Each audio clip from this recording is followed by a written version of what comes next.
Better get indoors. The Indianapolis Twisters are on the air. Let the countdown to kickoff begin. And now, with the pregame show, here's the voice of the Twisters, Kenn Tomasch. Good evening, everybody, and thanks for being a part of Central Indiana sports history tonight. Just about 15 minutes, the Indianapolis Twisters kick off their inaugural season in the Continental Indoor Soccer League here at the Palace of Auburn Hills in suburban Detroit against the Detroit Neon. I'm Kenn Tomasch, and it will be my privilege to bring you the play-by-play account of all 28 regular season and any playoff games the Twisters play this summer. And you can hear it all along with our Monday evening talk show, Twister Watch, right here on AM 1430 WMYS. First, a little history for you.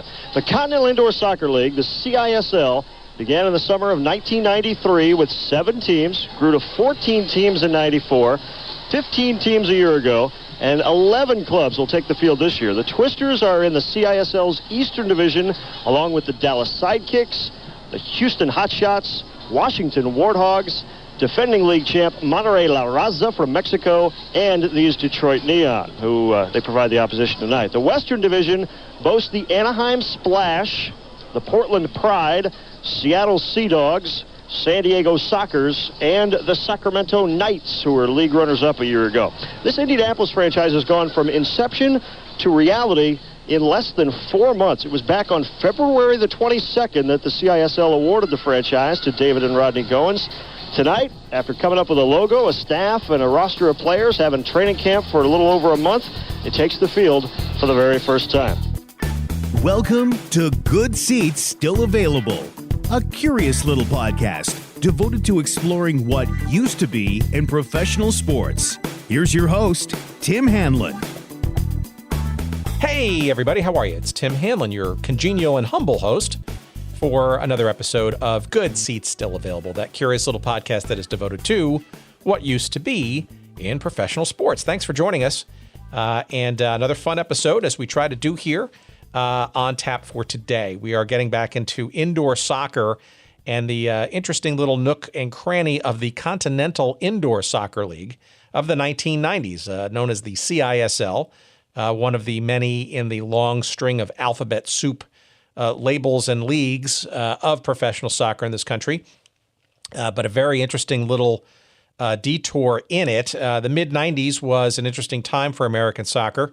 Not only the CISL indoor soccer played in the summertime in major arenas around the country with a lot of ownership from NBA and NHL owners and the arena owners themselves to do so, but also this was done in the backdrop of the demise of the arguably the progenitor of indoor soccer professionally in this country, the Major Indoor Soccer League, which had whimpered to its death in the early 1990s, and also the rebirth of outdoor soccer, which had sort of lain moribund with the demise of the NASL in the mid-1980s because of course, the 1994 World Cup, a huge global event that brought spotlight to the outdoor game back in this country, and frankly, its glaring absence.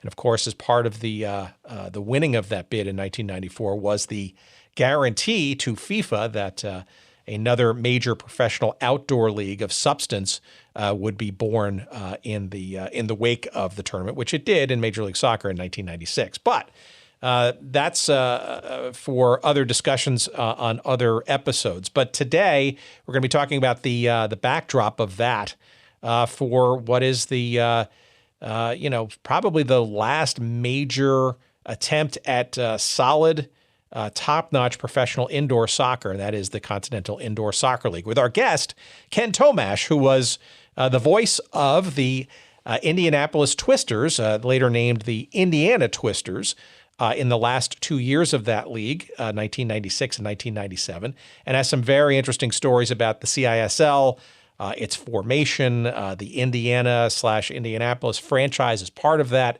and some really interesting discussion points that we'll get to about the CISL with our guest Kenn Tomasch in just a couple of seconds. Let's see here. We are promoting, of course, our alliance and our relationship with our friends at Audible. We also remind you, of course, that Audible's audiobook service is good for the heart, good for the soul, good for the ears and we do encourage you to give it a try. A free month's trial of the Audible service is yours for the taking at audibletrial.com/goodseats. It is there you will get a promotional offering for a free month of Audible's audiobook service, as well as, importantly, a free audiobook download for you to enjoy over that 30-day period. And I trust you will enjoy one of over 180,000 plus titles to choose from in just about every genre that you can imagine. Nonfiction, fiction, you name it, it's there. Sports history, absolutely there too. Give it a try. It's audibletrial.com/goodseats. Please get your free month of the Audible service, as well as a free audiobook download for you to enjoy gratis, free on us. And you can cancel at any time. And it's well worth a try, and we appreciate your doing so if you've done it already. If you haven't, give it a try. I think you'll enjoy it. Again, audibletrial.com/goodseats, and those free goodies are there for you to enjoy. So thanks for giving them a try. All right, let us not waste any more time. Let us segue smoothly as possible into our conversation with Kenn Tomasch here on The Big Show.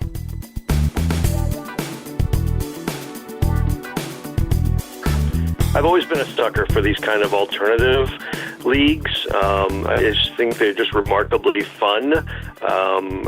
Sometimes they've been ramshackle, and sometimes they've been outstanding. But they've always been interesting, and so I've just always been curious. Kind of like you, kind of have this fascination with teams that don't exist anymore and what it was like, and the alternative ways of doing things. And it's just, why did they come into existence in the first place, and why did they go away? These are all interesting things to think about. Yeah, so let's start there. So why do you think? And then we can obviously get into your background, and then and we'll get into the CISL, which is kind of some of the kernel, I think, of what we maybe emblematic of this. But why do you think there's a fascination there? Maybe this is a personal sub-journey as well, but I'm always curious as to find out why people are similarly interested. Well, I mean, we all love sports in one way or another anyway, and so the more the better. But I think that there are just so many great stories and so many weird things that happen. I mean, the NFL is kind of, corporate, and you know what you're going to get for the most part. So the established leagues are pretty much, what you're going to get. But in these alternative leagues, really weird things happen. And so the other thing is, I think, is a lot of us, if we didn't grow up in a major city or a team or a city that had, all four major franchises, sometimes we had these teams. I grew up in Tampa, Florida, and we had no basketball, and we had no hockey, and so we had a football team and a soccer team, but we had a CBA team for a while, the Tampa Bay Thrillers, and so that was our team. And so it was just interesting to go and see. And one year they moved right before the playoffs. They moved from Tampa, Florida, to Rapid City, South Dakota. I mean, you're not going to see that in one of the so-called established major leagues. So it's just really, sometimes they're head scratching, but they're always interesting, and we have this emotional connection to them.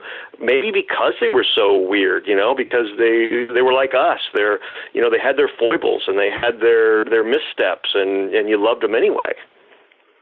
Yeah, I think Tampa is an interesting market, right? Because especially, I think, for fans of this generation, and maybe frankly the embarrassment of riches now that Tampa has as a professional sports town.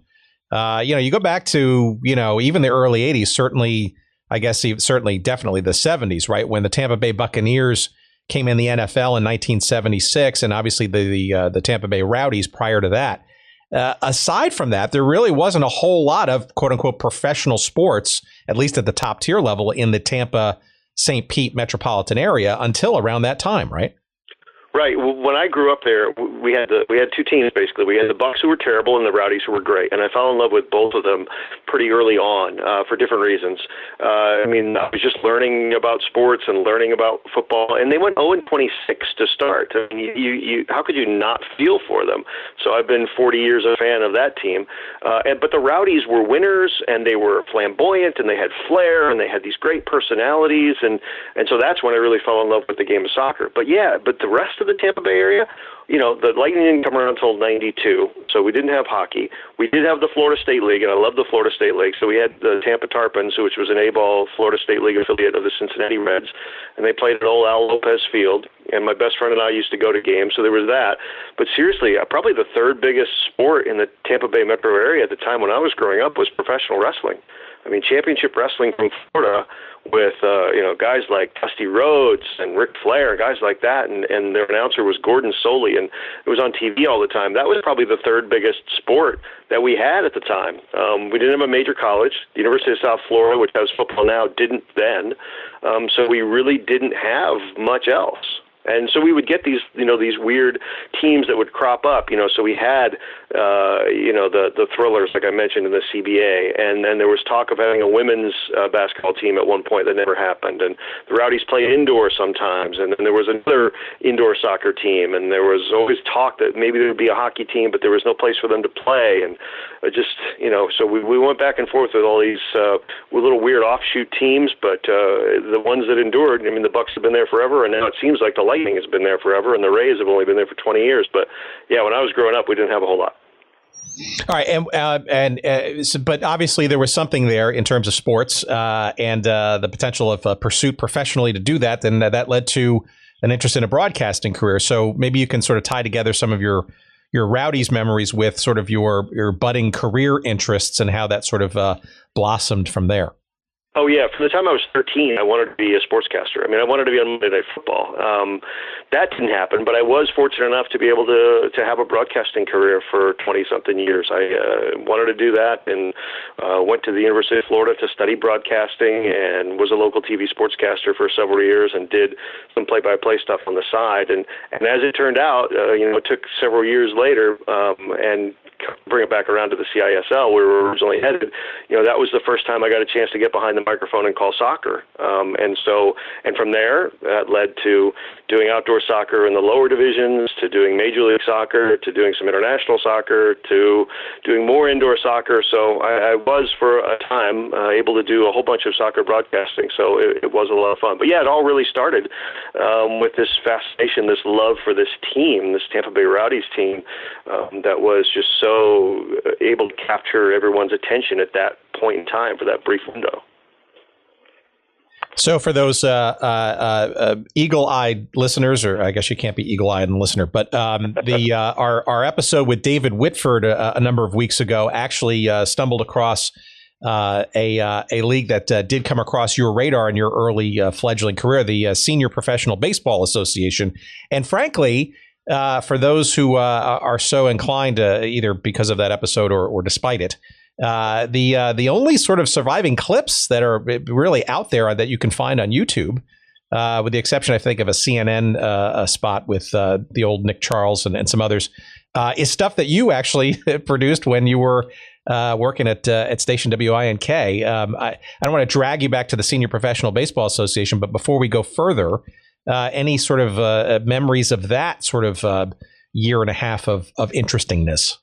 Yeah, that was super fun, too. And if you haven't listened to that episode of the podcast, everyone listening now, I encourage you to go back and listen to that. Yeah, here's where being a pack rat really helps, in that I saved a bunch of stuff. I just saved it, and I don't know what I was going to do with it, but it had been sitting on tapes for years and years, and I've been lugging them around the country. And now with the advent of YouTube and with the technology to be able to digitize those tapes, I thought, well, maybe there's a few people out there who remember this league. Maybe this would be of interest to somebody. But in any case, it needs to be preserved. Because, like you said, there's so little of it out there. So I digitized it and put it up there. That was fun because you talk about growth. I mean, Fort Myers, Florida now has a bunch of sports teams, and there's a bunch of stuff to cover. But when I was there in the late 80s to the very early 90s, we didn't have really much to cover. I mean, from when high school football was in the fall, and then some high school basketball, and there was a single-A Florida State League team in the summer, but it was up in Charlotte County. We didn't have anything to cover. So when someone said, hey, we're going to put a professional baseball team in Fort Myers, and it was going to be right down the street from my station where I was working, and you're going to have all these great names in the league that they were talking about, and Raleigh Fingers and Ferguson Jenkins, and those guys were going to play in the league. We were like, hey, this is like getting a major league team for us. And so we covered it like it was a major league team. We went to all the games and covered all the games and did live shots before the games, and just as if we had a major league franchise in town. Now, the populace didn't exactly see it that way, and they didn't respond to it in major league numbers. But I got to meet a lot of cool people and had a lot of fun covering the games, and got to see some of the guys who I had grown up watching play, and then to get them when they were in a little different place in their lives. As David Whitford said on your podcast, they were a little different. They weren't playing, to be stars. They were playing just because they loved to play, and they all had those great stories. And I found out a lot of them were really cool guys to be around at that stage in their lives. So it was a fun while, but it was a mess because however well-intentioned it was, they really didn't know what they were doing. They overestimated the market. And like you saw, it collapsed halfway through the second year, which was unfortunate. But I still have a Fort Myers Sun Sox cap here somewhere that I got just as they were folding. So that little piece of memorabilia sticks around. Well, there you go. So that is for you completists out there. That is our little episode number 30 with author David Whitford, who wrote a book about basically the first year of the existence of that league. We encourage you to check it out. And I think maybe this is how Ken and I actually got connected in some way, shape, or form. Okay, so let's maybe the torturous journey perhaps to Indianapolis, but maybe we can sort of maybe wend our way towards this thing called the Continental Indoor Soccer League. I suspect that prior to having this opportunity presented to you, you were obviously active in sports and sports broadcasting and had a bunch of things ongoing. I think from my research, you were also either at the time or prior doing minor league hockey in Indianapolis, but maybe a little bit of a background as to how you got to Indy in the first place, and then we can sort of stumble into this world of the CISL that you've somehow found yourself entrenched in for the last 2 years of its existence. Sure. So I was in Fort Myers working at Wink TV, and your objective at that stage of your life when you're in what was a small market at the time is to get to a larger market. So I was putting out resumes. I had an agent getting me, trying to find me jobs on my behalf, and found this job at the ABC station in Indianapolis. So my wife and I moved to Indianapolis in 1992. I went to work at the television station there doing sports, and then in the summer of 1993, I was just having a conversation with the guy who was doing the play-by-play for the Indianapolis Ice, which was an IHL team at the time. And I hope you do a show on the IHL if you haven't, because that was a great league too. And he just mentioned that he wouldn't be able to do it that fall because he had a bunch of basketball commitments. And I said, well, have they gotten anybody to replace you? He said, I don't know. So I knew the Ice. We covered them. So I called up their president, Ray Compton, and suggested myself. And I had no hockey experience at that time because growing up in Florida, I had rarely seen. My experience with hockey at the time had been Dan Kelly on the USA Network calling the finals when the finals were on. So that was about it. But so I said, well, this would be a fun challenge. This would be fun to do, to be the voice of a team for a year. So yeah, in 93, 94, I was the radio voice of the Indianapolis Ice. We had a very bad team, had a really good bunch of characters, and Dwayne Sutter, one of the famous six Sutter brothers, was the head coach, so he was a lot of fun. So it was a great experience being the voice of the Ice. But so fast forward a couple of years, I hear they're going to announce a soccer team, a professional indoor soccer team for Indianapolis. I'm thinking, well, there's a chance. I mean, there's certainly nobody in this town who's done indoor soccer play-by-play, including yours truly. So all I had was a tape of me doing hockey. So after the press conference, I covered the press conference. I was still working at the TV station at the time. I went up to the owner and I said, I want to do play-by-play for you. Here's a tape.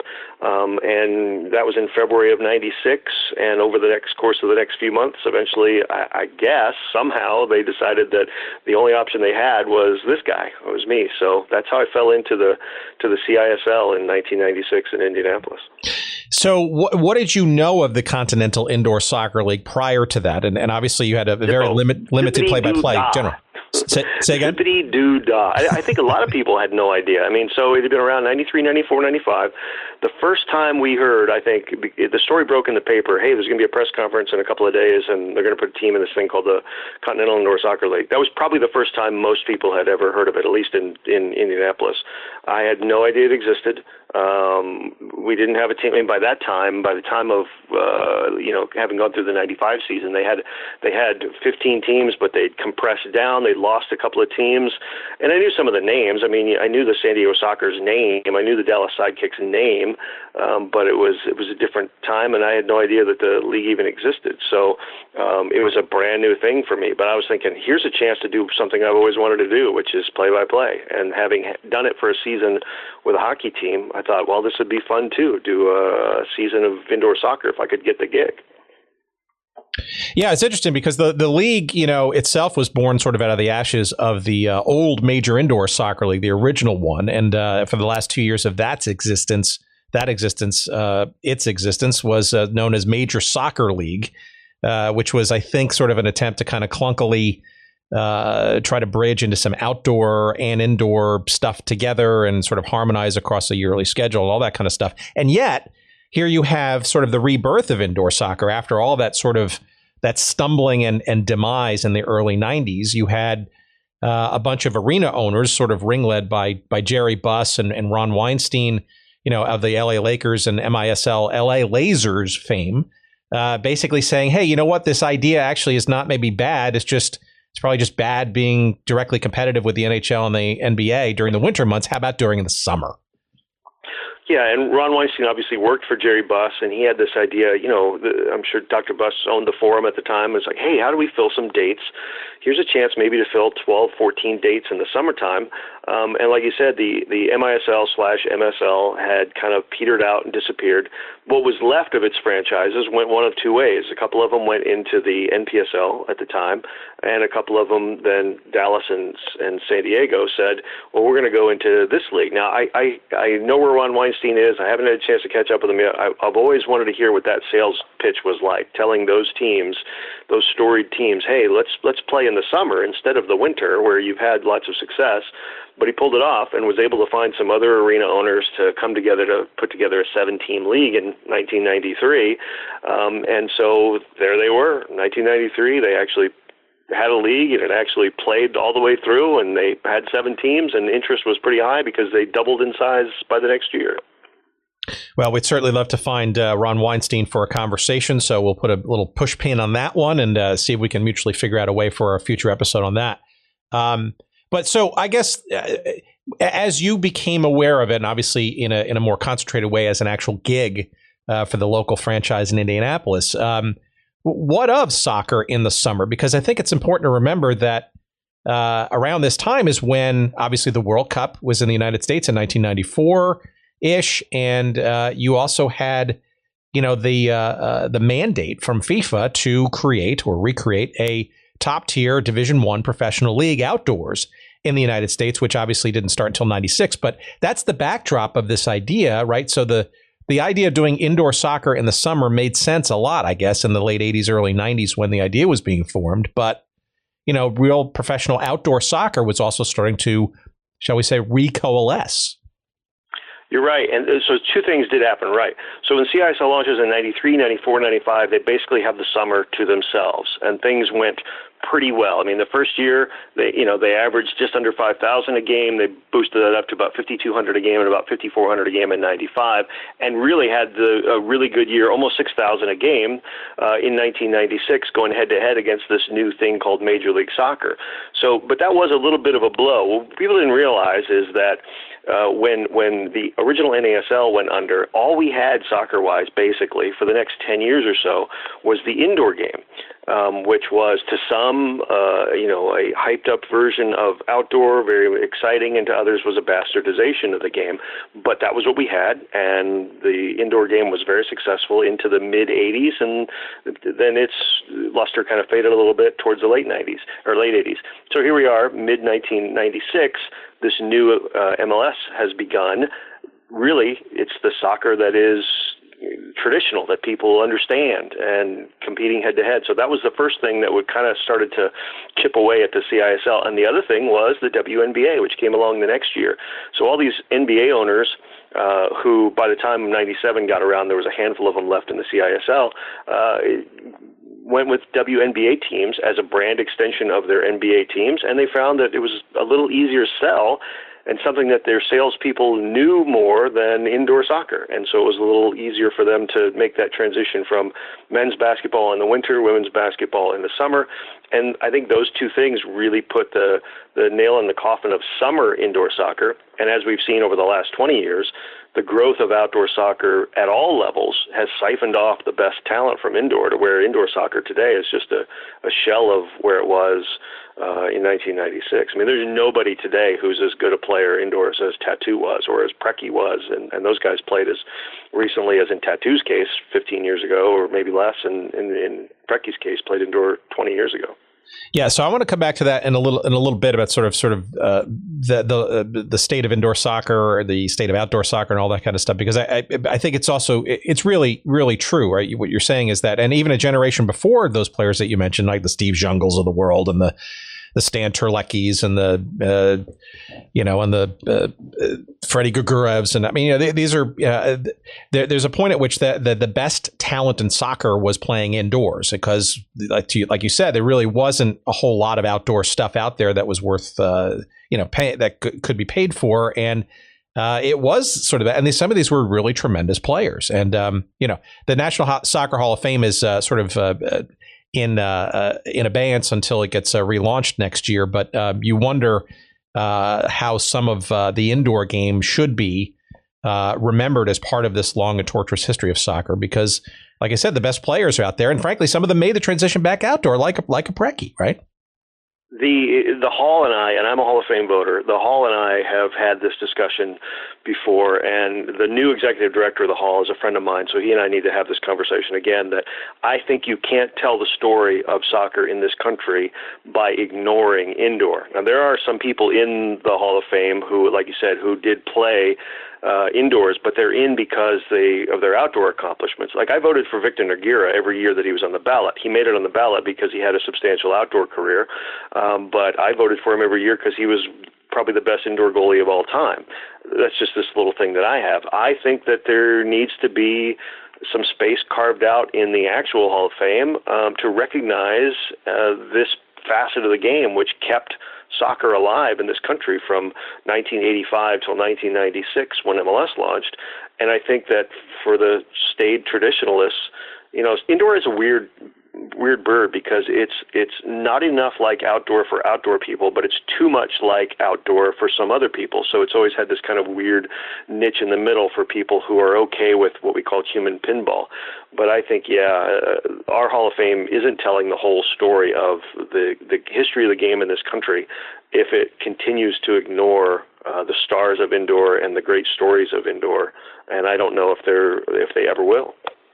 Well, all right, that's another crusade that I'd love to chat with you, and maybe we'll figure out some rationale on how to sort of tackle that, because the NASL, of course, was very much, I mean, arguably that was the launch of indoor soccer back in a sort of a tournament kind of thing. So you're right, it is intertwined. I couldn't agree with you more.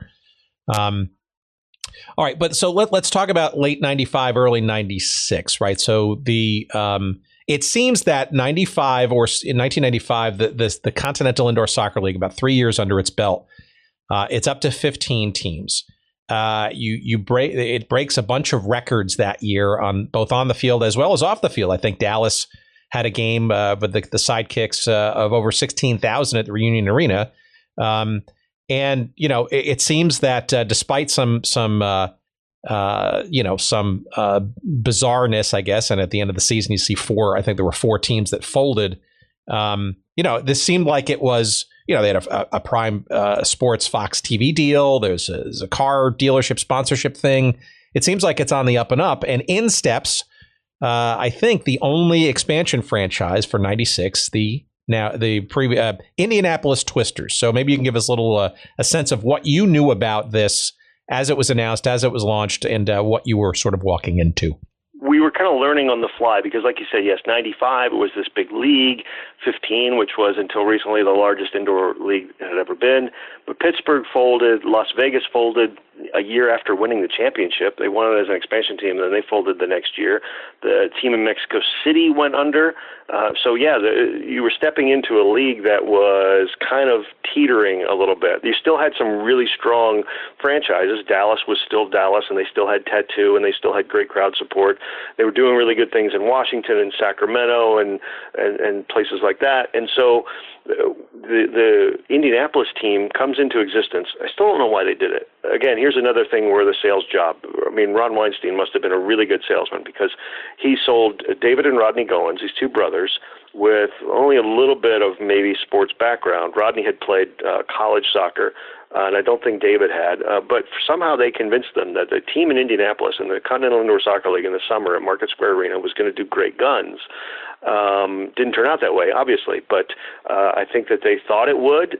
They just didn't really know how to go about it. And that's been the downfall of a lot of these kind of offshoot teams or these alternative leagues is that people get into it with good intentions, but they really don't have their eyes open in terms of, okay, what is it going to actually take for us to be successful? And that means a lot of effort has to be put into ticket sales and marketing.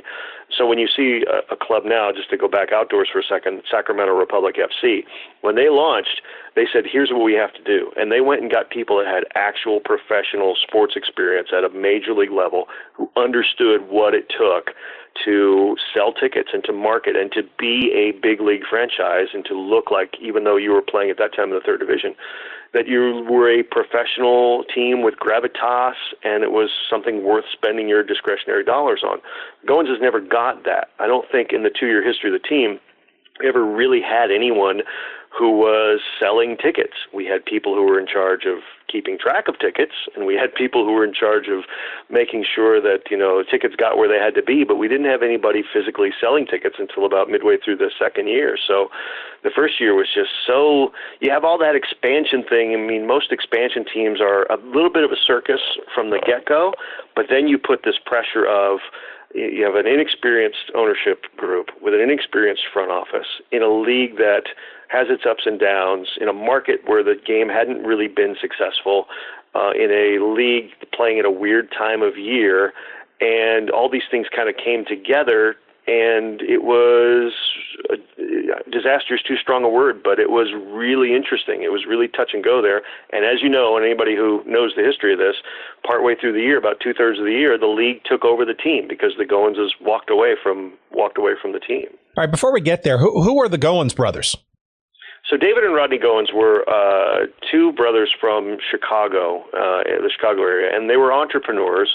And I always liked David very much. Very nice guy. Sadly, he passed away a couple of years ago.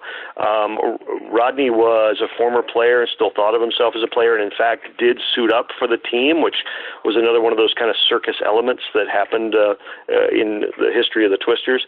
But they really didn't have the kind of pro sports experience that you would like to see in an ownership group, especially one that was taking over a brand new team in a market where, again, the sport was a little bit unsettled. And so they had a vision. They said all the right things. They said they were going to do X, Y, and Z. And I just really don't think that they had the kind of capitalization that you need to pull it off. And so when things didn't go as well as they thought, as they hoped, we had 5,000 for opening night, had an exciting overtime game against the Washington Warthogs, which lost in overtime. They were never able to build on that, and so there were no really great sales and marketing efforts. We didn't have a commercial. We didn't do billboards. It was nothing like today. You wouldn't do a soccer team today without having billboards and a serious marketing presence, but we didn't have that. So they just really, it was just a combination of inexperienced ownership and a team and a league and a product that was hard to market.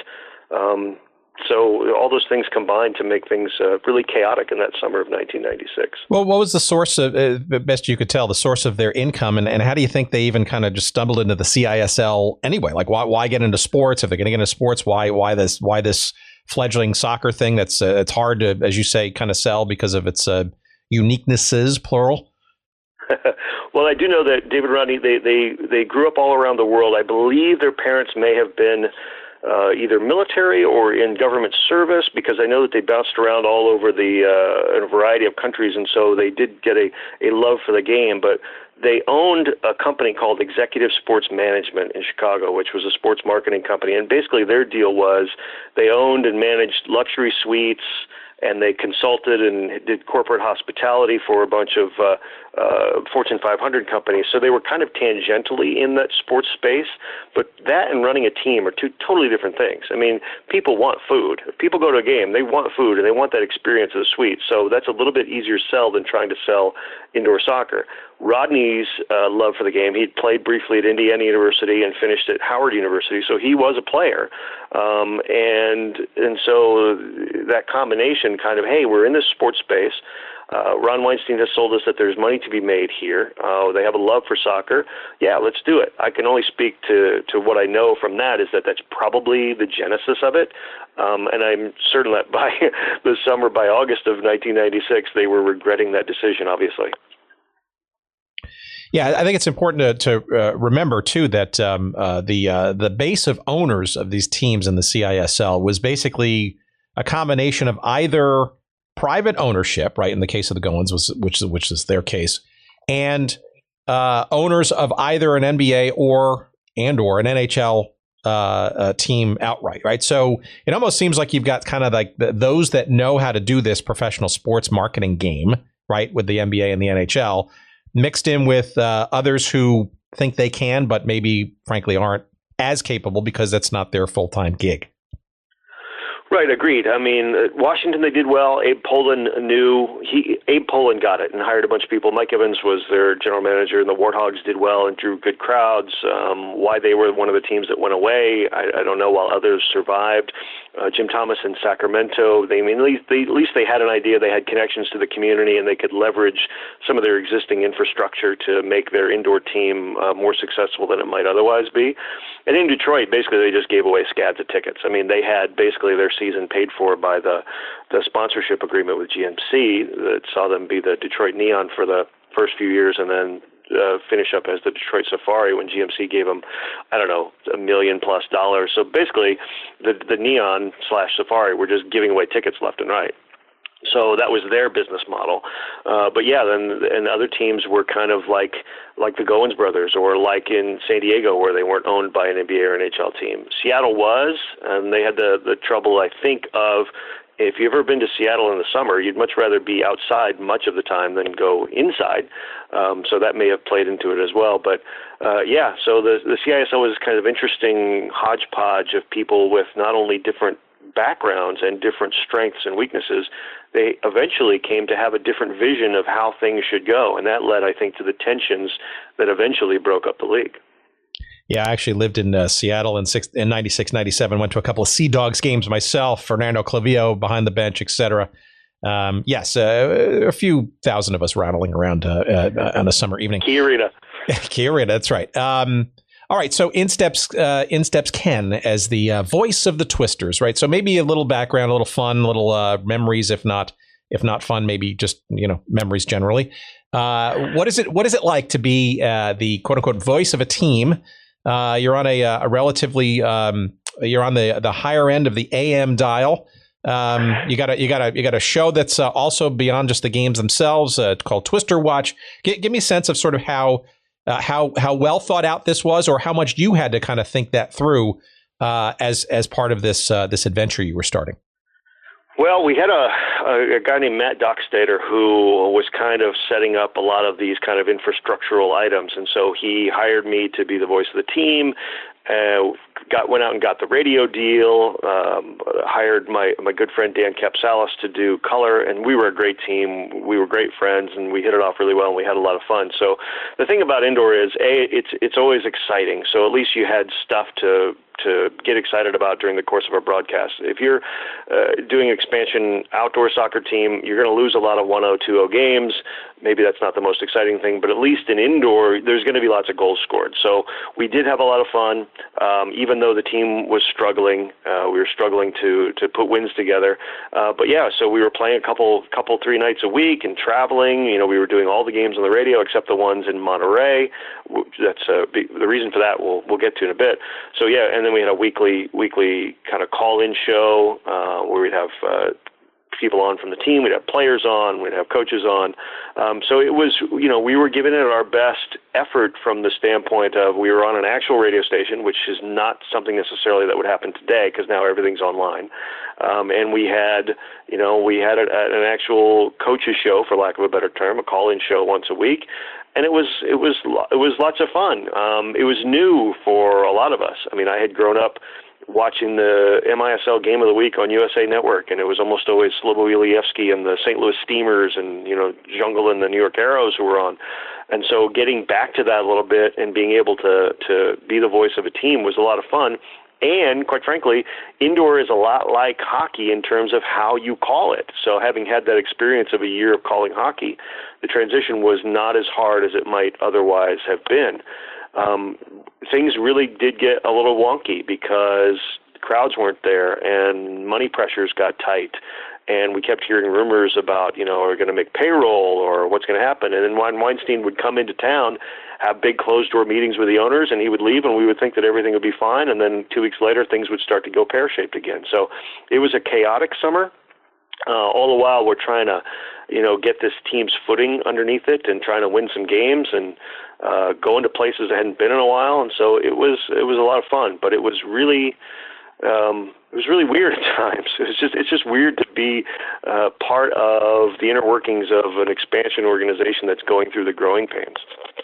But it's actually a pretty big commitment, right? A brand new franchise in a still fledgling league, unproven. And here you are with a year, we got a full season long radio deal with a coach's show, if you will. And that's actually a pretty interesting and solid commitment media wise, at least. So that seems like that was a smart idea, no?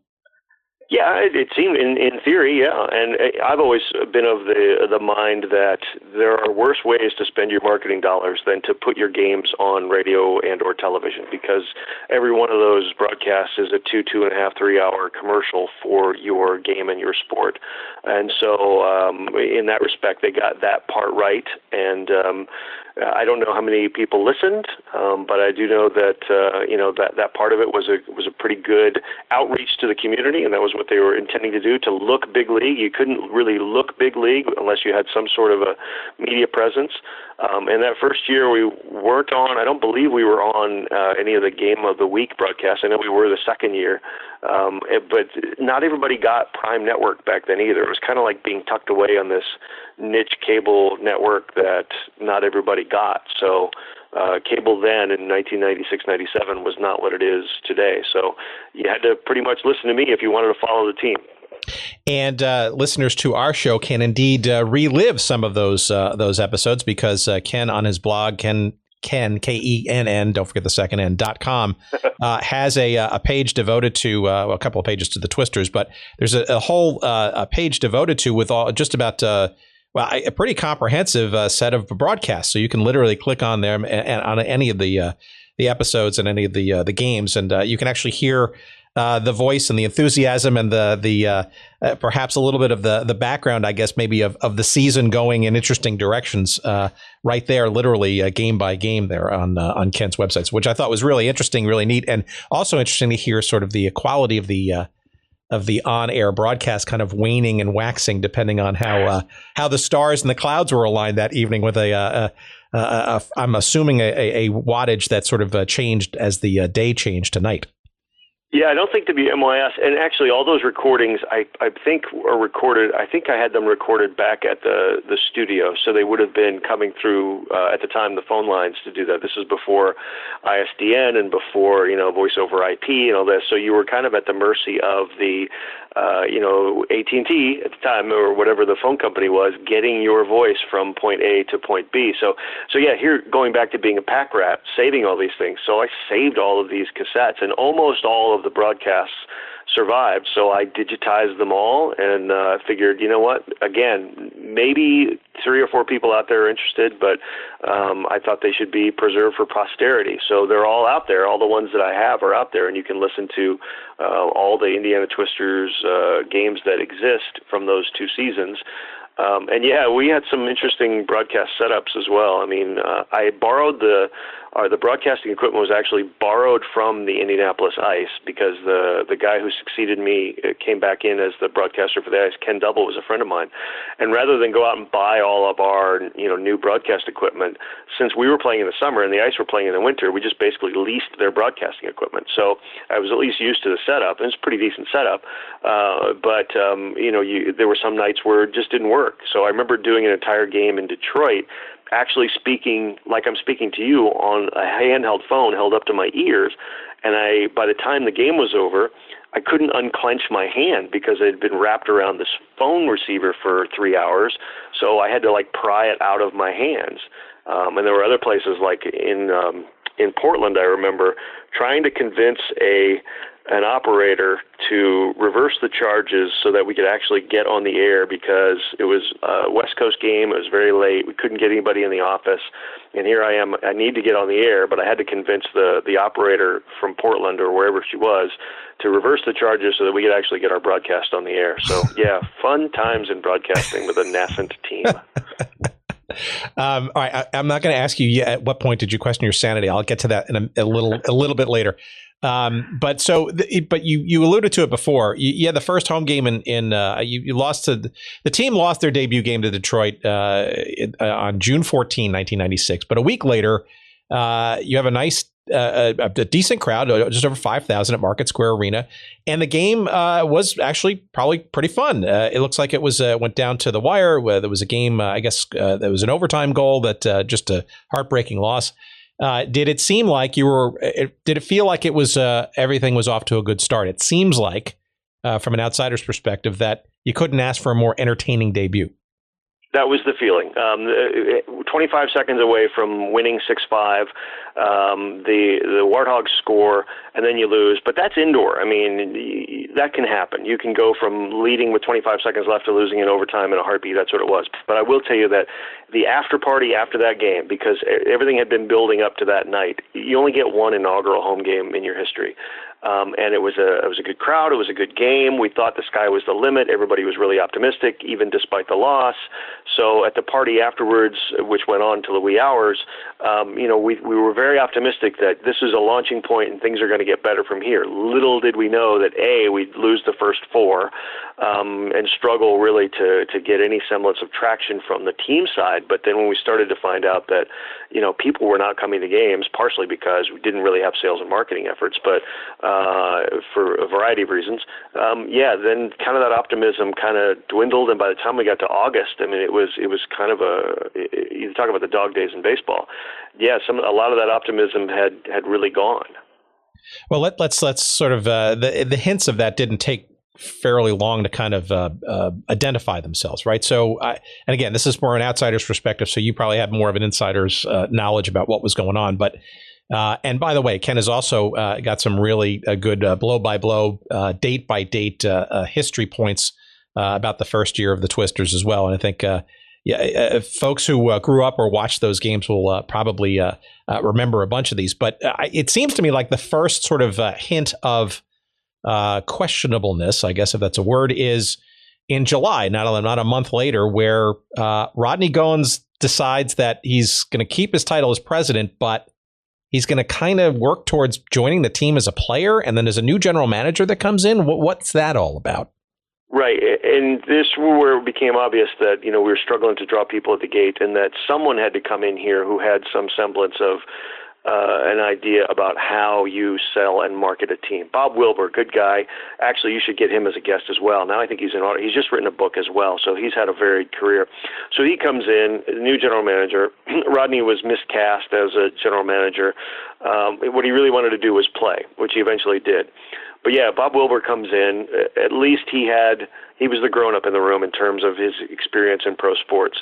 Now, when you come in halfway through a season, there's very little that you can do to correct things for that season. And because those things take time, it takes time to build those relationships. It takes time to find those sponsors and to sell those tickets and, get groups together and things like that. So Bob was kind of behind the 8 ball from the get-go. And so ownership, being impatient as ownership often is, it really didn't stabilize things that much.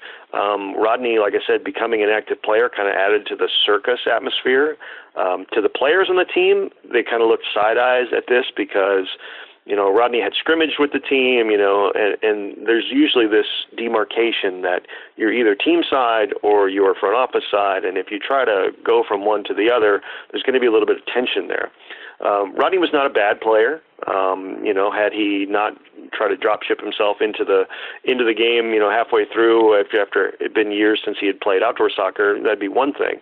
But he was certainly not a difference-making player. And by the time we got into that summer and got into late July, early August, the team was actually playing a little bit better. We had some dramatic, some fun wins, but the crowds just weren't materializing, and we were starting to think that, hey, maybe the optimism that we had after game one was a little bit premature, and that things were, rumors are flying, and, like I said, Weinstein's flying in to try to have meetings and try to correct the situation. And by the time we get to late August, things just went completely pear-shaped.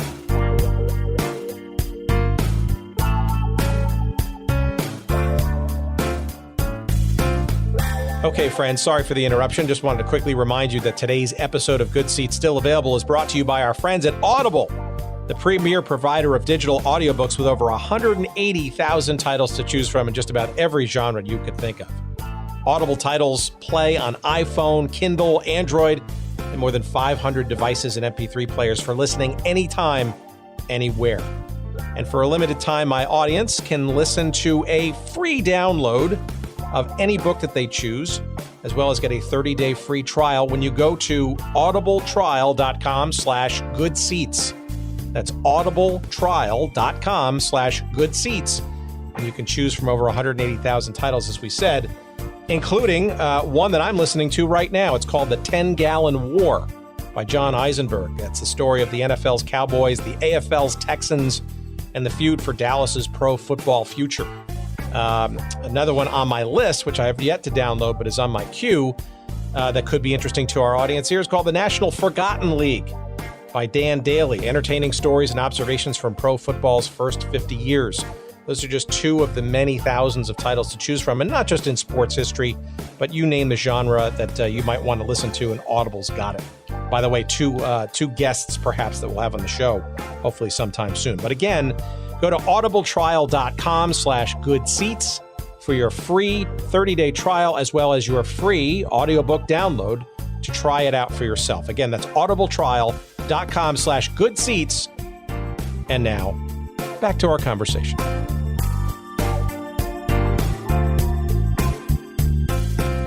So how are you interpreting July and August then? It looks like the Board of Governors, right, to the fact that actually has to be a thing, approves Rodney Goins becoming a player. It clearly seems to me that Wilbur couldn't immediately get stuff sort of together, or maybe he could, but recognized that he didn't have the funds and or the ownership oversight that he needed to kind of do it. So it seems like that's when the league kind of had to sort of at least start to step in with at least some thoughts. Maybe you can maybe describe kind of the by day and by night sort of existence in August, right? When you're trying to, put across the air of professionalism on the air and describing a team and its successes and its travails, but behind the scenes, maybe not always knowing what's going to happen next or rumors of such.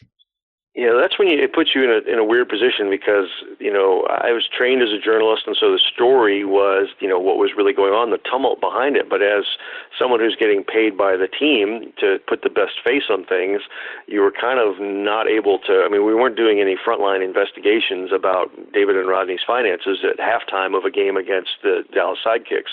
So you were trying to stay positive, trying to, just stick with the game and be exciting about that. And at that point still, we'd all gotten we'd all gotten paid, as far as I know. But there started to be a point where checks, at least my checks, I can't speak to the players because the players were paid by the league. Things were in arrears a bit, and so that's usually the first sign that things aren't going well when you're supposed to get paid and checks are delayed or whatever happened. So started to think that, hey, things were not going quite so well. And then suddenly, boom, Weinstein comes to town. They have a press conference that, everything's going to be okay. And next thing you know, a couple of weeks later, David and Rodney just pulled out completely. And then the CISL has to say, okay, we're taking over. What they did then was, which I thought was actually a savvy move, and had this continued, this might have been bode even better for us the second year, was they brought in Roy Turner. Roy Turner had been the longtime coach of the Wichita Wings.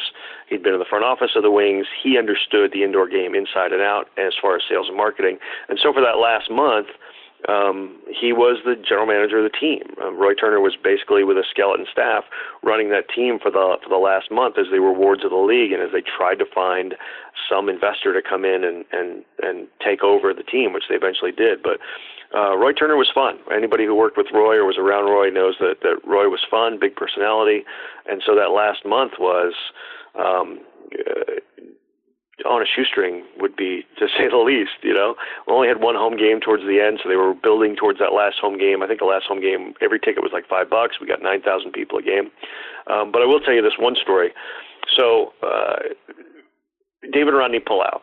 So I'm thinking, what does this mean for me? Are they going to continue to do the broadcast? What? The team is supposed to leave on a road trip. This is late, so this is early September. So the next day, we're supposed to leave, go on a road trip. I think we were supposed to go to Dallas and Monterey. I'm sitting at home, waiting by the phone, trying to discover, should I get up in the morning and go to Indianapolis International Airport because we're going on this road trip? We're going to do the broadcast or not? Roy Turner called me up like 10 o'clock that night and said, look, the decision's been made. There will be no more radio broadcasts for the remainder of the season. So that was basically it for me for 1996.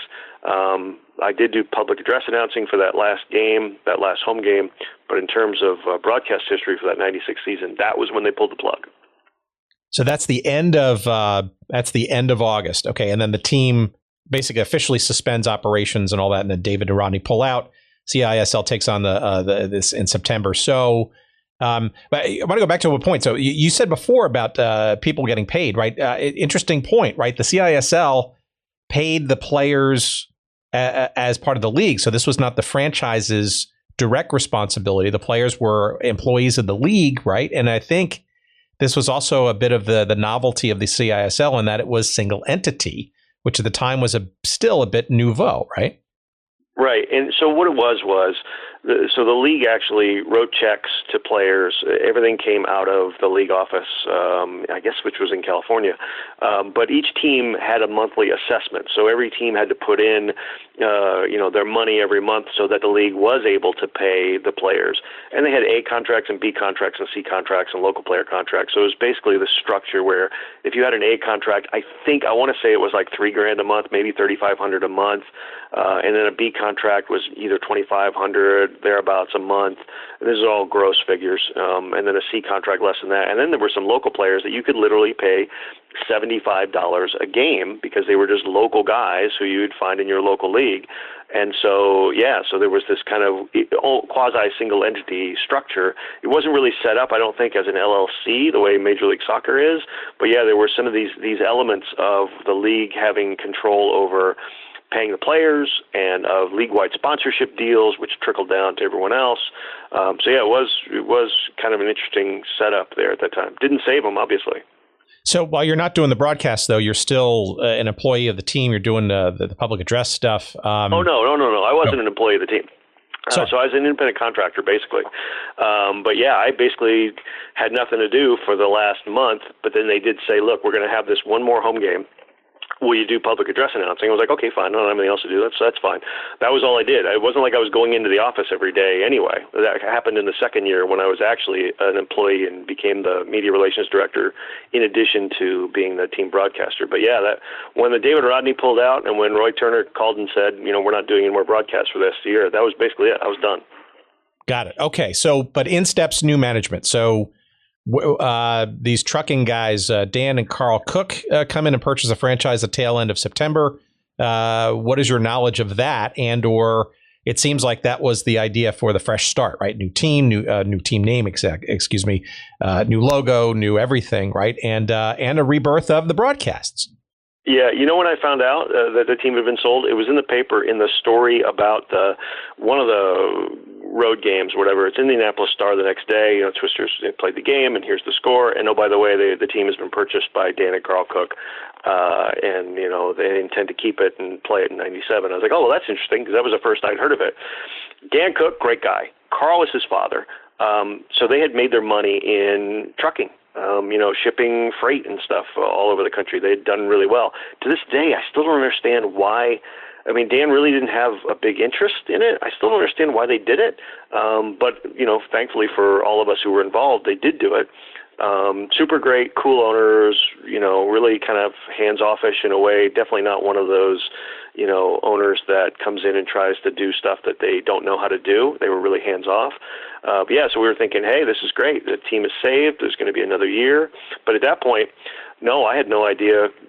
I'm on a basically day-to-day, month-to-month, at the whim of the front office, whether I'm the guy to come back the next year. So I had left local television at that point. I was working at a bank in the off season, and I was hoping, like everybody else, just going when you're not in it. The off season with the CISL having a short season playing in the summer, from October till the next June, that's a long off season, man. Especially when you're not sure what's going to happen. I was waiting to find out, like everyone else, exactly what their plans were. And luckily for me, they decided, yes, we are going to do. We're going to do the same thing broadcast-wise that we did in '96 and '97, same radio station. Luckily, me as the incumbent, that helped. It wasn't like there were a lot of people beating down their door to be the broadcaster of the Twisters, and so we were able to do it all again in 1997. And things were way better, but things were also comical / circus-like fun. But at least you weren't really worried from day to day whether the team was going to fold. All right. When did you sort of see '97 being sort of the beginning of a new beginning and maybe the beginning of the end? Because it seems like the league itself was having issues too, not just a stabilized franchise in now the newly renamed Indiana Twisters. Right. Well, as things progressed over the off season, I was waiting to hear what was going to happen, and it wasn't until I guess late in the spring that they made the decision that they were going to be back on WMYS and we were going to do broadcasts, and I was going to be involved and all that. Yeah. So the Arizona Sand Sharks had got new owners, and so they'd sat out in 1996, but they were coming back in 1997. And then right on the eve of the '97 season, the San Diego Sockers went dark, which what they said was a hiatus. As it turned out, that was the end of the original version of the San Diego Sockers. So we start the season. Things are going much better. We felt better about things. Things were much more professionally run. We moved to new offices. We had things going on. It felt a lot better. Team struggled a little bit out of the gates, but then really caught fire. And then about midway through, maybe not quite midway through the season, again, the crowds were not materializing. We were not getting people to come out to games. And again, this goes back to not having robust sales and marketing efforts and really not having people in the front office who were working day to day, every day, 8 to 10 hours a day trying to sell tickets. It was basically, well, we'll throw open the doors and hope that somebody shows up, which they did not. So Dan Cook and Kim Cook, his wife, who's also a great owner, super lady, they had to cut ties with the general manager that they had hired. They had hired a family friend whose, I think his actual business was selling farm implements. I think that was his line of work. And he was like a part-time basketball scout or something. But anyway, had no idea how to run a professional sports franchise.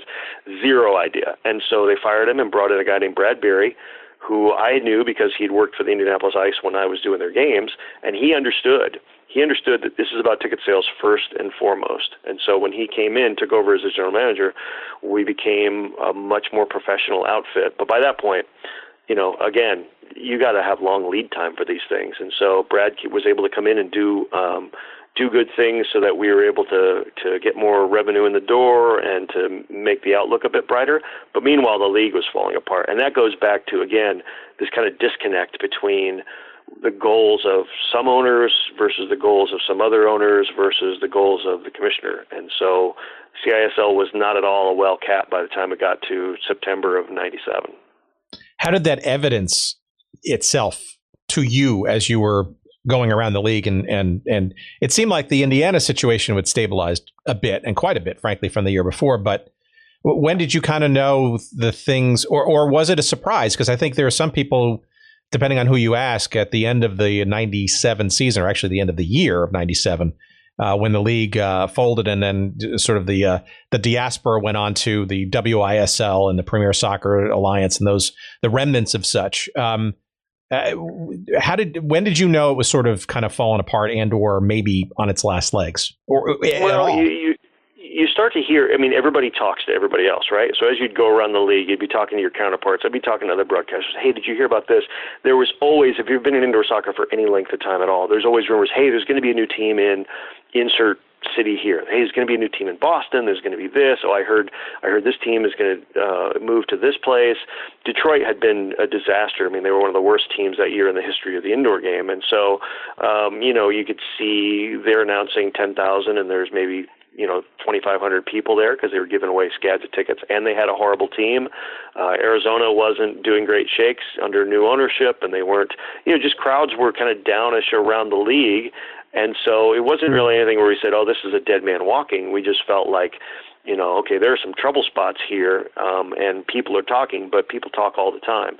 So as we went around and around to places, you'd talk to your counterparts, but we were so caught up in the fact that, by this point, the Twisters themselves are playing really, really well, and we really had a chance to maybe win a championship. So all those other things were not first and foremost on our minds. It was like, hey, we've got an exciting team that's playing really well, and lots of fun things are happening. And the money problems were someone else's responsibility at that point. Even though they were going to directly affect all of us, we weren't. That wasn't our primary concern.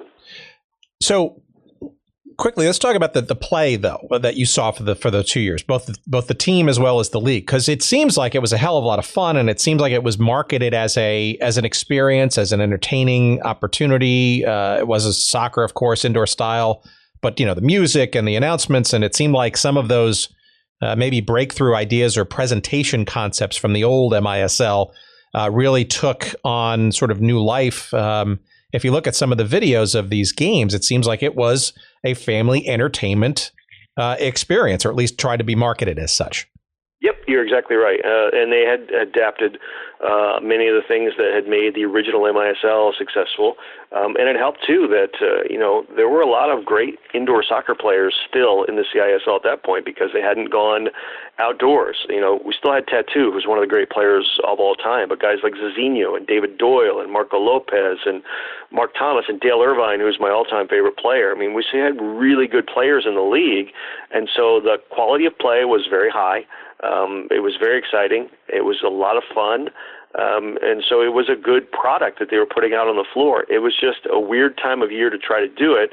And then when, like I said, when the WNBA came into being and owners saw, hey, maybe we can do a little bit better with women's basketball in the summer than with this indoor soccer game that's pretty chaotic, maybe we'll devote our energies in that area. And so a lot of them did do that. But the quality of play was very high. A lot of players ended up actually playing. They would play year round because, again, if you play in the summer and then the NPSL was playing in the winter, I knew a lot of guys who went back and forth. Probably took a couple years off the end of their lives or didn't help them injury-wise, but they were able to make paychecks from two different leagues over the course of a year. So in that respect, it was a really high quality of play, maybe even better than the NPSL at that time, but at least comparable. And so it seems like, though, that the direction of the league was torn apart by those who were the sort of pros in the arena ownership and other major league ownership teams, and those that were not. Is that a correct assessment, or were there other things underlying too, do you think? I think that's part of it. The other thing that I heard a lot, and didn't hear this until right at the end when the actual split happened, when the Sidekicks pulled out, and I want to say that was about close to Christmas of 97, was that, hey, Ron Weinstein's the only guy making money at this thing. And that was because he had a codicil in his employment contract that he would get a piece of any expansion fee, which makes sense in some respect. I mean, a lot of the expansion fees obviously would be dispersed around the league, and so the commissioner getting a piece of it, that's fine. But the commissioner didn't have to run a team and actually, expend money to run a team. So he was getting a slice of expansion fees as well. So if I incentivized you, Tim, to get a piece of expansion teams, what would you do? You'd bring in a lot of expansion teams. That's exactly what they did. And so the thought among several owners in the league was, hey, Weinstein's the only guy, he's making out like a bandit on this deal, and here we are losing lots of money every year. This is not the way to go. And so I think that contributed to them just throwing in the towel. And once Dallas pulled out, Dallas was the first. That was you pulled the plug on them, and they pulled out of the league. A lot of other people said, well, if Dallas is out, then we'll just be out too. And that was really the end of the CISL. Did Dallas, as far as you know, did Dallas leave with intention to go to this sort of other league, this Premier Soccer Alliance alternative, or did they go out and then somehow come back with these other somewhat like-minded owners to form the PSA?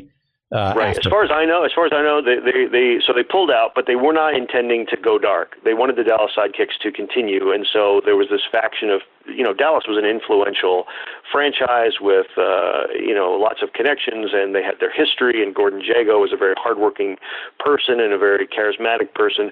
And so as I read it at the time, when they pulled out near Christmas of '97, their intention was always to start another league and take with them whoever had shared their vision and whoever was able to, wanted to go and continue to play with the changes that they wanted to make. So they were able to get San Diego to come. Oh, no, I'm getting ahead of myself here. Actually, that first year of the PSA in '98 was kind of like a skeleton season, kind of like if you remember the test season that Arena Football had, where they only had 4 teams and they kind of went around to neutral sites. So Dallas and Sacramento were basically the 2 strongest teams that year. They were able to convince Arizona to come with them and Portland to come with them as well to make that 4-team league in '98. But my sense was that they always intended to continue on. They just didn't want to play under the CISL masthead anymore. And it seems like the Twisters were never going to be part of any of those conversations, despite, though, doing pretty well, getting into the playoffs and in a heartbreaking fashion, losing in a mini game in early October. Again, arguably some stabilization of the franchise. It almost feels like, and again, this is sort of hindsight, right? That, if there had been something called the CISL in the following year, that perhaps Indiana would be back again. Is that a fair assessment, or is that naive? It's very possible. Here's what happened. So I'll tell you as it went down even before that. So to go back to that mini game, the interesting part was, okay, so the team finishes 17-11, finishes second in the Eastern Division, got home field advantage for the first round of the playoffs against Houston. Unfortunately, Market Square Arena, which was a great arena for indoor soccer and for hockey, that was the time when hockey season was getting ready to start. So that Saturday, when we would have been playing at home, we would have played the first game in Houston on Friday, we would have played the second game and the potential mini game at home on Saturday. Saturday was booked because the Indianapolis Ice had the arena. So we had 2 choices. So our general manager, Brad Beery, had 2 choices. Either play on the Sunday, play in Friday or Saturday in Houston, come back and play in Indiana on Sunday evening, I guess, and have that mini game and have an actual home field advantage and potentially draw a not great crowd on a Sunday evening, or give up home field advantage, play on the Friday, get a better crowd, but have to go on the road for a potential second game and potential mini game. Now, that was my first real, at that point I'm thinking, well, you worked all year to get home field advantage. Why would you give that up? But as Brad explained it, they were hemorrhaging money at that point. So the chance to get a decent crowd outweighed the competitive advantage issues. Now, here's the thing. On that Friday night game, there was no reason that the Twisters should have lost that game. Should have won that game, but there was no reason they should have won in Houston the next night, and they certainly did, forcing that mini game. And because this team was the best conditioned team in the league, I was just certain. There was no question in my mind they were going to win the mini game because this is what they'd been training for and training hard for all year, and it didn't work out. Mariano Balela blew out his knee, ended up losing in the mini game, and that was the end of the '97 season for the Twisters. So fast forward like a week. By that point, again, I'm an actual front office employee, media relations director, and broadcaster. The broadcast is over. they called me in and sat me down and said to a lot of us that day, look, it's a long off season. I don't have anything for you to do. I don't know what the future is, so we're going to have to let you go. So that was the end of my tenure there. But at that point, it looked to all intentions like there was going to be a next year somewhere for the Twisters. I had heard that they'd lost $1 million that year, just in the 1 year of ownership. So that's not something that you would necessarily want to repeat. But I think when the league itself fell apart, it maybe gave the Cooks an out to say, maybe we won't do this. Maybe we won't go forward, or maybe we'll find someone willing to take this off our hands, which they actually did. It didn't work out, but as you know, there was an intent to play another season of the Indiana Twisters. It just didn't work out. Well, why were the playoff games? Why was it going into October? Right? Wasn't this originally supposed to be a summer league, and now you're starting to bleed into the competition that the original owners kind of wanted to avoid? Yeah, it had a little creep here because the season stayed the same length, 28 games. It was always 28-game seasons, but they started to the playoffs as you got more and more teams in them. Obviously, they started to creep a little bit. The finals the first year in '93 were in the very beginning of October. Game 3 was on October 3rd, 1993. By the time we got to '97, the playoffs had been expanded, and so there were more teams in, and they were going best of 2 with the minigame being the third game. And so by the time we got to the end of the '97 season, we're looking at getting into mid-October, and by the time Seattle beat Houston in the finals, it was October 19th. So things had crept pretty far away from the original, a couple of weeks from the original idea, which was summertime soccer. Now you're getting into a part of the year where you're going to have conflicts with hockey, and you're going to have trouble getting dates and things like that. So things got a little bit weird there. Okay, so the assets of the team get purchased, and I'm guessing that that also helped you along as well as the A-League and outdoor and Indiana sort of continued to kind of sort of re-energize and grow. Maybe a little bit of a postmortem on the team, and sort of then the path that you took afterwards, and continuing somehow in this wacky world of soccer despite this experience.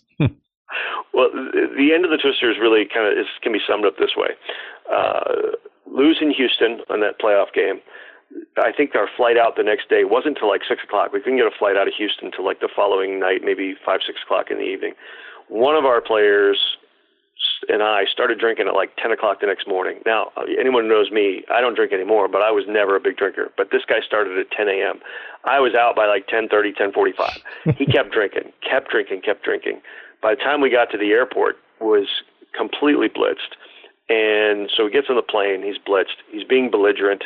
He's just being what he thought was playful, but was really overbearing on the plane. This was the first and only time in all my years of flying that I've ever actually seen authorities come onto an airplane and physically remove someone. It wasn't like they dragged the guy off like happened earlier this year, unfortunately, on an airliner. But the police did come and escorted this player off the flight.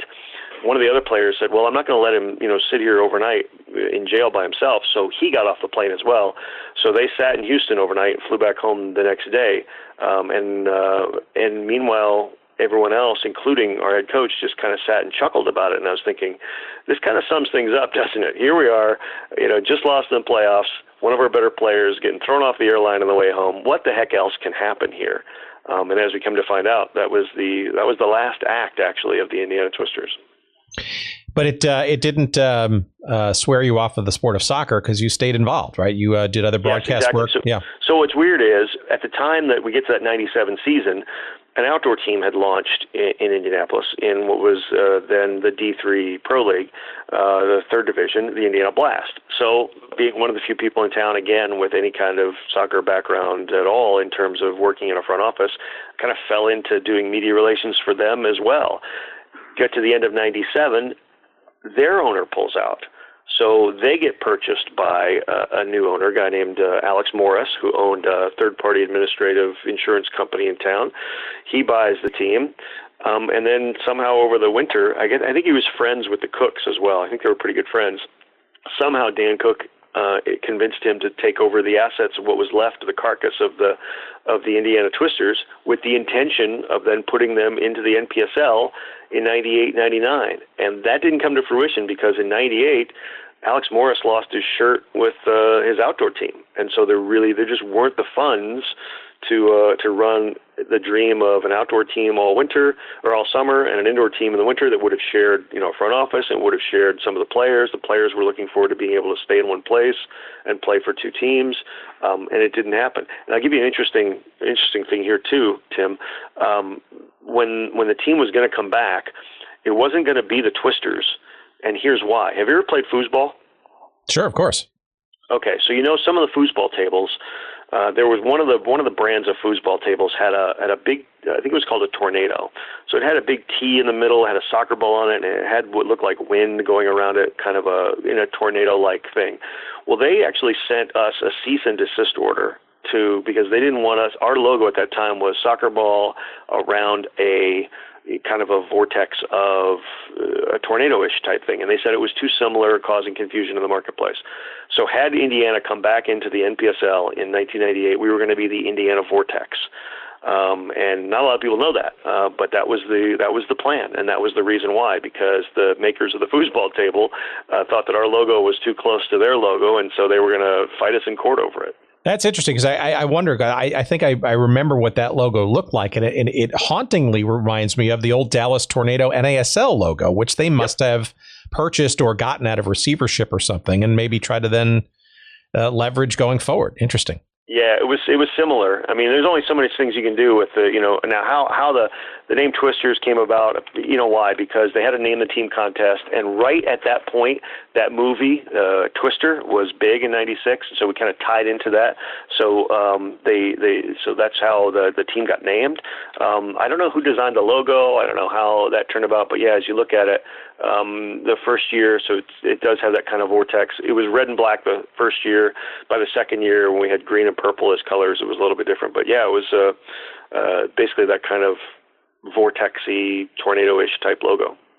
All right, a couple of things to wrap up, and I appreciate you're spending so much time on this, but this is good. This is fun to sort of not only reminisce, but also to maybe sort of keep these sort of in the history books, right? Because these are things that that need to be, I think, remembered, and we all learn from what happened in the past. We think those who ignore it, of course, are doomed to failure. But we try to sort of memorialize these things, but it's interesting to me though that there's a whole bunch of things that sort of seem very thematic in these things, right? We hear about sort of owners that sort of come and go, and their sort of rationale for why they get involved in the first place, despite not having any pronounced background or any qualifications, it seems. So that seems to be a theme. The tenuousness of franchises and making payroll and the processes of such. But I'm also surprised that you would not have sworn off the sport of soccer, or perhaps there had been something that you just felt was so strong and worthwhile to continue to pursue, because you obviously continued to do so.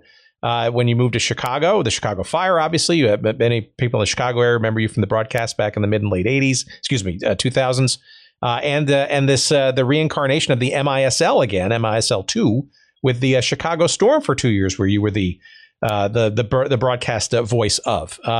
How did you not renounce yourself from it, or what got into your system to say, I'm going to keep doing this? Well, when you fall in love with the game when you're 12, 13 years old, it's not something that you give up on easily. So the game itself, I've always been in love with, but I also loved calling games. And if someone was going to have a team and someone was going to put on games and they were going to need a broadcaster, I wanted to be the guy who did those games. And so when I eventually moved from Indianapolis to Chicago, I had known the people in the front office of the Fire, Peter Wilt and Steve Pastorino, because in Indiana and back then we had kind of a loose affiliation, not like it is today, but we were kind of the affiliate of the Chicago Fire. So I knew them from that. They knew me, so I was able to fall into doing some public address announcing for them And then that led to doing some radio, and that led to those last few years doing the television on Comcast Sportsnet Chicago as well for the last 3 years, 05 to 07. But along that same time, the MISL, as indoor soccer has always done, we feel we've got to have a team in Chicago. Probably had more teams in Chicago than any other city in the country has had an indoor team. And so that came to be in the summer of 2004.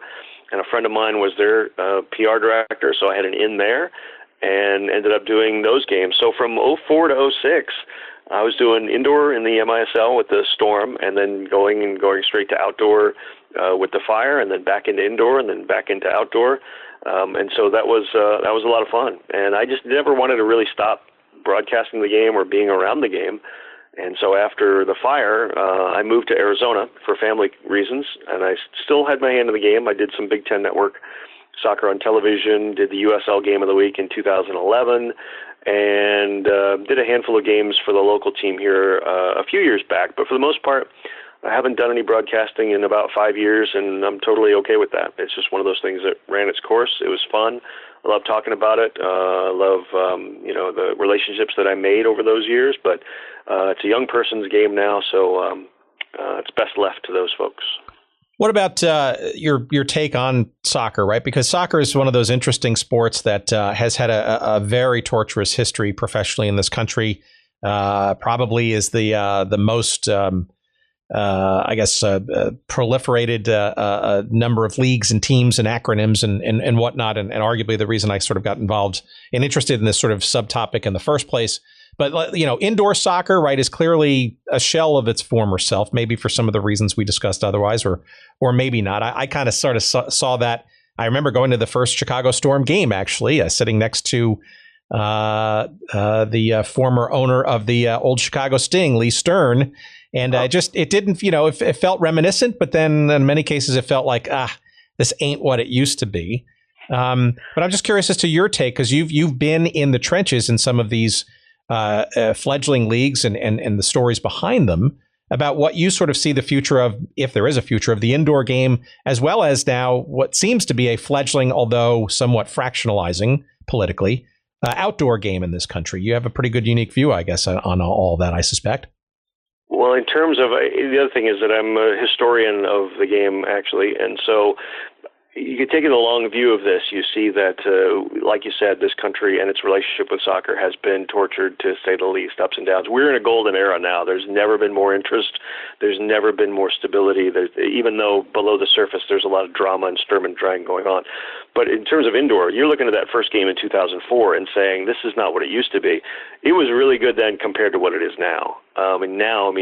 Any player who, there are only a handful of indoor players like an Ian Bennett or a couple of other guys who are really skilled indoor players. The others are just kind of whoever teams can find, because there's no money in the indoor game at all. There's nobody drawing great crowds. Sonora does pretty well down in Mexico in terms of drawing crowds, but a lot of it is just what I call subsistence farming. And so you're just not going to get robust front offices and great players and robust crowds like we had back in the 80s. So I always call indoor soccer the cockroach. It's just nothing seems to be able to kill it, but it is nothing like it used to be, even back in the early 2000s. I think there's always going to be indoor soccer. It's just a matter of what it'll look like. This shifting cast of teams and cities and leagues and alphabets, I think, is just going to be the state of the game going forward, the way it is. In terms of the outdoor game, like I said, this is a golden era. We've got stability. We don't have what we had in the 80s with, you never knew quite sure if your local NASL team was going to be around, because in this common denominator that you touched on in terms of ownership commitment, it takes an owner to realize that this is going to be hard and this is going to be money lost over a period of several years. Whereas Phil Woosnam back in the NASL days sold guys on, hey, you're going to be able to make money. Soccer is booming in this country. This is going to be amazing. It's going to be great. And when, you didn't make money the first couple of years, they had no patience for it. And so they would pull out. And that still happens a bit today. And that's been a problem with indoor. People get in with good intentions, or they get sold a bill of goods, or they they're over optimistic about their financial prospects. And when it doesn't come to fruition right away, they panic, and that's the end of the club. It's a disposable kind of asset. In terms of what's going on in outdoor right now, a lot of it hinges on this court decision and whether the appeal by the NASL upsets the apple cart here in mid-December. Again, here we are coming to the end of the year with uncertainty about what the landscape's going to look like in 2018, and it hinges on something that has nothing to do with the 11 players on a side on a team. So I think that's just the history of the game in this country. That's what it's always been, and that may be what it is, at least to some extent, on a lot of levels going forward. I think the one thing, though, going forward that's really, well, two things, frankly. I think one obviously is media, although media is going through its own conniptions, right? So the idea of television rights, sort of funding everything may not necessarily be the sort of golden goose either, but it's this sort of thing of real estate, right? I mean, you see a lot of the discussions around, is Nashville back in the lead, or what of Miami and MLS and all those kinds of things. A lot of it seems to sort of circle around, or the announcement just last week, you probably read about this Sterling Bay, this construction and real estate company proposing, as either part of their pitch for the Amazon second headquarters or even independent of it, a 20,000-seat soccer stadium at the old Finkel factory here in Chicago, in the face of the fact that there's actually an MLS team that has a stadium in Bridgeview, right, with a USL team to supposedly fill that, right? So it almost feels like that the business machinations of real estate are almost kind of, and maybe to a positive extent, right? Because you could make the argument that, there are lots of these smaller arenas now that didn't exist back, 10, 15, 20 years ago. And there are dates to fill. I don't know. It just seems to be a trend that it's becoming that's not only evolving, but maybe uniquely around soccer going forward in this country, for good or for worse. The Chicago thing that kind of blew my mind, because the first thing I said was, wow, someone's actually able to get a stadium built in the city of Chicago, and that's right. I mean, the whole reason that the Fire are in Bridgeview and have been since 2006 is because the city of Chicago was not interested in having a soccer stadium, or no one was able to jump through the hoops to make it happen. So I said, A, somebody's able to get a soccer stadium built in Chicago. B, it's going to seat 20,000 for a USL team. That seems really ambitious, and it seems like it was on a valuable plot of land. And then to come to find out, someone pointed out to me the tie, because I had heard about the potential Amazon and the / stadium deal. Because here in Phoenix, they were bidding for the Amazon. I mean, everybody's bidding to try to get Amazon second headquarters anyway. But a real estate deal is always going to be an easier sell than a pro sports franchise, because you can entice people with big money to understand. They understand land. They understand development. They understand, those kind of things much more than they understand what you have to do to sell, group sales to a game on a Saturday in July or August.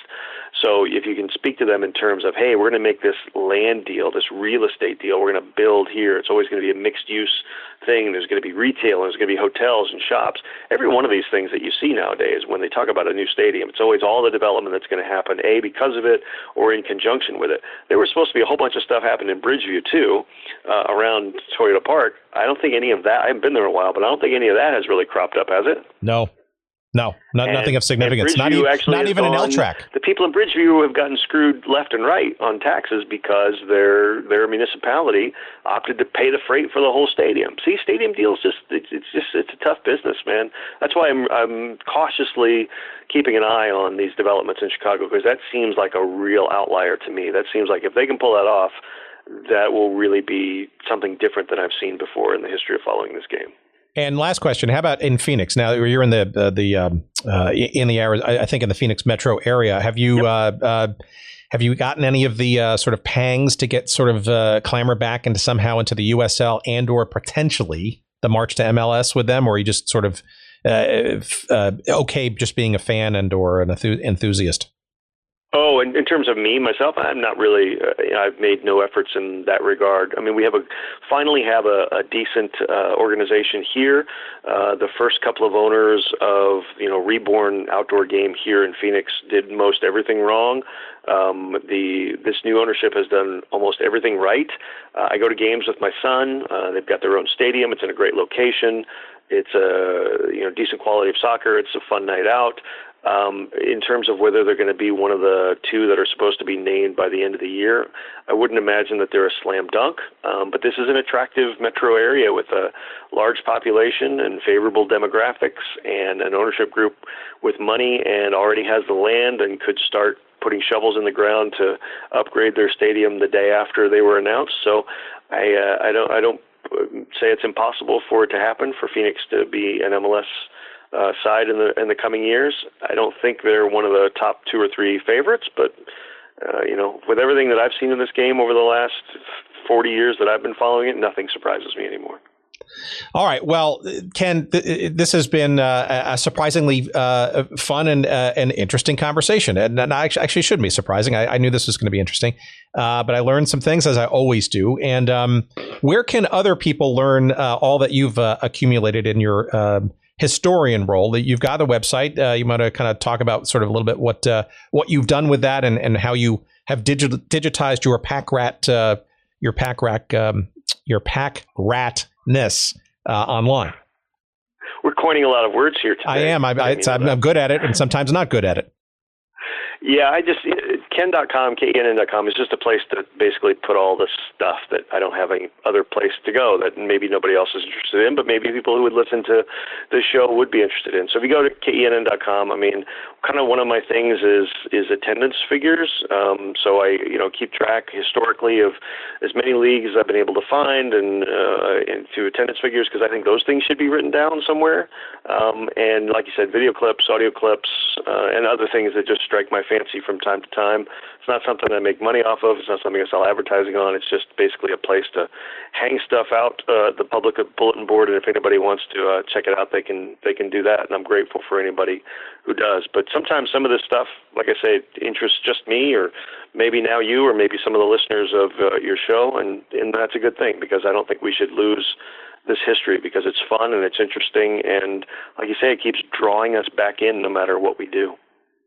I agree. I think you undersold it. There's just a chock full of data and fun stuff in there that I think, frankly, is one of the only places where some of these nooks and crannies of various soccer histories exist. So you are to be commended. And I hope that, as you mentioned earlier about your relationship with the folks at the National Soccer Hall of Fame, I actually very much agree and underline your beliefs that the indoor game should absolutely be not only remembered, but a very strong part of the history and the undercurrent of the celebration of soccer in this country. And you've lived it, and that kind of stuff is important, and that's partially why we do this show. So we and I thank you tremendously for going down memory lane with us to do that.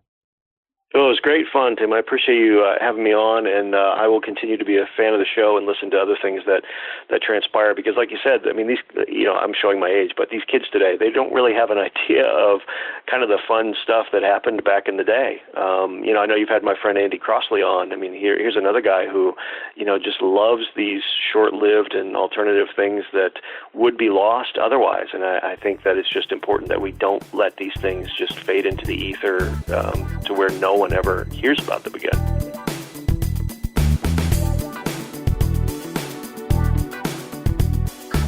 You see, there you go. There's another interesting and fun conversation. I always learn something in these chats, and this is no exception. The CISL is something I have passing awareness of, and this being a pretty big soccer fan and an interested party in the pro game over the years. Even have gone to a couple of CISL games in Seattle back in the day. But to know the stories behind its inception, the rationale underneath it, the day-to-day running and the shenanigans of it, the demise that befell it. These are all interesting sort of parts of the tableau, in this case of American professional soccer, hopefully to be remembered and lastingly so in the relaunched National Soccer Hall of Fame in Frisco, Texas, coming to you, I believe, sometime next year once the construction is finished. And hopefully Ken and I and some others will be helpful in trying to make sure that the indoor game in all its various flavors is remembered in its in its important way in the telling of that story. So Kenn, as you can tell, obviously is a wealth of soccer and pro sports knowledge, and you can benefit from such by going to his website early and often. That's kenn.com. That's KENN, 2 N's.com. And he does it for fun. We do this for fun. If you enjoy this kind of thing, I think you will find Kenn's website to be a treasure trove. And don't blame me if you find yourself wasting more than a few hours of time. Especially interestingly, the Twisters radio broadcasts.